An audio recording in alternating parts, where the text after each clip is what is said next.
Praise lord. మీ అందరికీ దేవుని నామమున అందరూ బాగున్నారా? ఈరోజు దాని ఒక వాగ్దానం తప్పక మీ జీవితంలో నెరవేరాలని ప్రభుకి ప్రార్థన చేస్తున్నాను. మీరు ప్రార్థన చేయండి.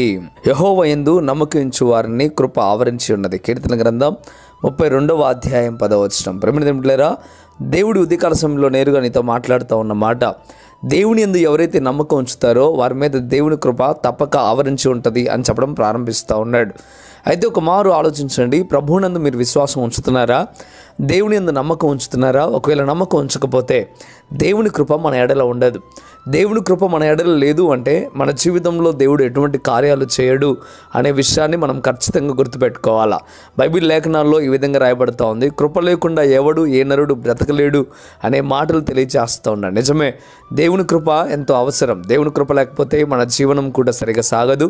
దేవుని కృప లేకపోతే మన పరిస్థితులు కూడా ఎంత మాత్రం మార్చబడవు. ప్రేమ దేవుని కుమారుడా, దేవుని యందు విశ్వాసం ఉంచడంలో వెనకాడొద్దు. దేవునికి వాక్యం తెలియజేస్తూ ఉంది, విశ్వాసం లేకుండా దేవునికి ఇష్టడై ఉండటం అసాధ్యం అని బైబిల్ వాక్యాల్లో ఎంతో చక్కగా రాయబడి ఉంది. ప్రేమిలారా, మీరు విశ్వాసం కలిగి ఉండండి, నమ్మకం కలిగి ఉండండి, యథార్థంగా ఉండండి. ప్రభు కృప మిమ్మల్ని విడిచి వెళ్ళదు. నిజంగా యేసేపు జీవితాన్ని మనం పరిశీలన చేస్తే దేవుని యందు నమ్మకంగా ఉన్నాడు కనుక దేవుని కృప తను విడిచిపెట్టలే. ఎన్నో సమస్యలు వచ్చాయి, గుంటలో పడవేయబడ్డాడు, ఎంతో కొట్టబడ్డాడు, అయిన వారే ఎంతగానో తిరస్కరించారు. ఎంత ఇబ్బంది పెట్టినా, ఏది చేసినా, ఆఖరికి సరసాలకు వెళ్ళిపోయినా దేవుని కృప తనను విడిచిపెట్టలేదు. తనని దేవుడు ఏ రీతిగా ఏ స్థానంలో చూడాలనుకున్నాడో ఆ స్థానం వరకు కూడా దేవుడు తను నిలబెట్టుకున్నాడు. ప్రియమైన దేవుడు మీ పట్ల కూడా ఒక మంచి ఆలోచన కలిగి ఉన్నాడు. మిమ్మల్ని గొప్ప స్థితిలో చూడాలని, మీ పరిస్థితులని మార్చాలని దేవుడు ఎంతగానో ఆలోచిస్తూ ఉన్నాడు. ప్రియమైన దేవుని యందు నమ్మకం ఉంచండి, విశ్వాసం ఉంచండి. ఆయన కృప నిన్న నేడు ఏకరీతిగా ఉంది. నీ మీద ఆవరించాలని, నీ మీద ఎంతగానో ఆయన కృప ఉంచాలని ఆయన కోరుకుంటూ ఉన్నాడు. ఆయన కృప నువ్వు పొందుకోవాలని దేవుడి ఉదయకాల సమయంలో వాగ్దానం ద్వారా మాట్లాడుతూ ఉన్నాడు. ఎక్కడైనా విశ్వాసంతో నమ్మకంతో ఉంటావా? అయితే విశ్వాసంతో నమ్మకంతో ఉండాలని ఆశ నీకు ఉండినట్లయితే ప్రార్థనలోకి భవించండి. ప్రార్థన.